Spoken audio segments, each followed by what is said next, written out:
ito, inaalay ko po sa ating Panginoon. Pakinggan niyo na lang po yung mensahe ng awitin. Medyo hindi po maganda yung tunog ng aking boses ngayong araw na ito. So, para po sa Panginoon ang awitin ito, syempre para rin po sa inyong lahat.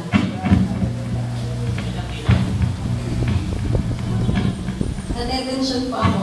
Kahit po isang taon po ulit bago ako nakapag-special number sa pagkakatanda ko. Almost 1 year na. Ngayon. So, sa Diyos po ang papuri.